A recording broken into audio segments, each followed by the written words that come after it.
Hi everyone, this is Madhu and it is my first post in Happydemic, and this is the first time I am shooting myself without my trademark red lipstick, without covering my under eyes. I'm sweaty, I'm not clean, my hair is not neat, because Happydemic does not mean blemishless skin and spotless photograph. It means a spotless soul. That's what we need in our world, in my Happydemic. Happydemic is a word that I came during pandemic, because this pandemic that we are finding ourselves in, it's spreading so easily and so fast, and it's brought in its wake all kinds of pain. And I want to create a Happydemic, a world where our smile, our love is contagious. That is the meaning of Happydemic. And I start Happydemic in my purest, cleanest, with no filter and no cover-ups. No pretense, no lies. Even with this coronavirus, our human beings have optimism bias. We find our way to believe the best is yet to come. We know how to look for the best even during these really troubled times.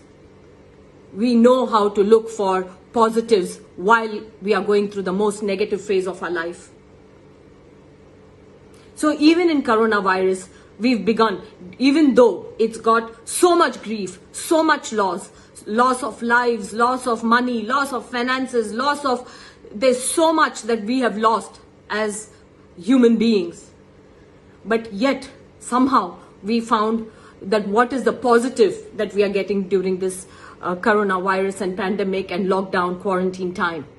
We are looking at the clear skies with no pollution. We are looking at the water, seas, the migratory birds. We are looking at the bonding that the family is feeling. We are looking at how much happiness we can find in having less, and the futility of running behind excess, and so on and so forth. We've learned new ways of being, and we found our new happiness. We found the magic of social media, which can actually be a boon. It can show us connectivity. We found so much joy even during these times. We found ways of looking at it as a positive. We are saying that the earth is transcending to a new energy, it's a shift of energy, and we are hoping that better things are coming. So even while we are going through this most difficult times in our lives, we still know how to look for the positives, and we are able to look for it, hold on to it, and we know how to, we are resistant, we are adaptable. We human beings are the strongest species on the planet. But can we say the same about a rape? Can we justify a rape?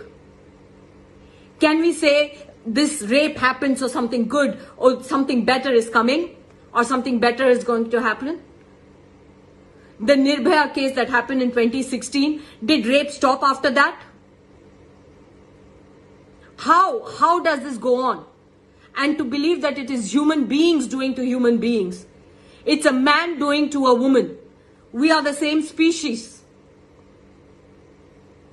Can we say that there is something good going to come out of it, even though today it is so horrendous, it is so heinous, but tomorrow it's going to be better? Can we justify that? Can we say that? Can we sympathize? Can we empathize? Yeah, we say that it is a problem in the mind. But does that allow you to go on and do this in society, in our planet? Are you allowed to do that by saying I'm a sick mind? Even an alcoholic, when he says I am an alcoholic, he goes to a rehab center, Alcoholic Anonymous, and first thing he says is I am an alcoholic, and then the treatment begins. If a rapist mind is a sick mind, then the first thing he should do is to say I am a rapist before he rapes. And then goes to the law and say, I am getting these urges, I'm going to rape, so please put me in, lock me in. Can you not do that? I urge the lawmakers, I urge the government to sidestep the whole court procedure. When you catch hold of a rapist, hang him in the middle of the road, mutilate him, and show it on all the TV channels. So people watch it and shudder at the punishment given to them. So every time a mind thinks that it wants to do this or it can do this, that images should reverberate in his system and prevent him from doing this.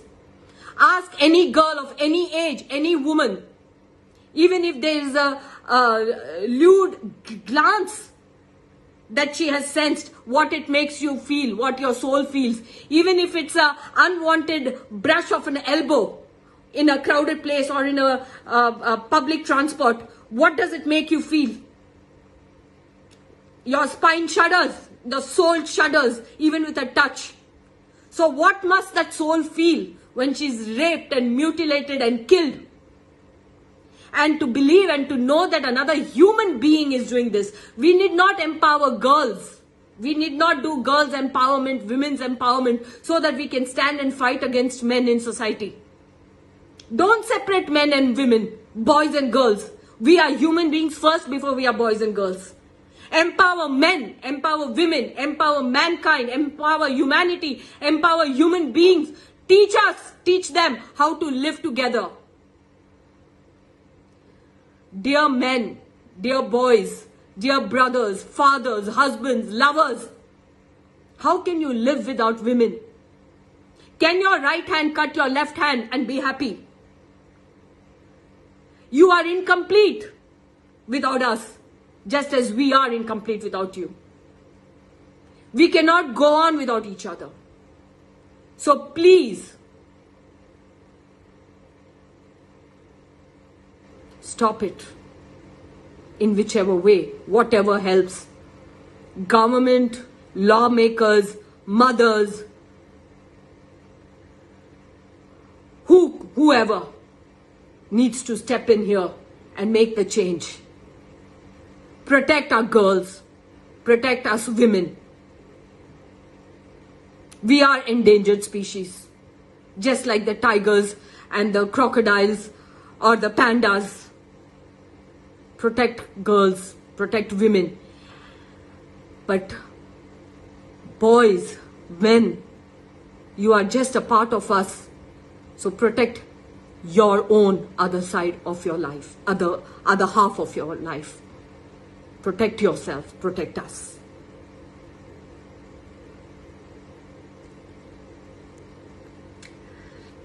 This is my smile.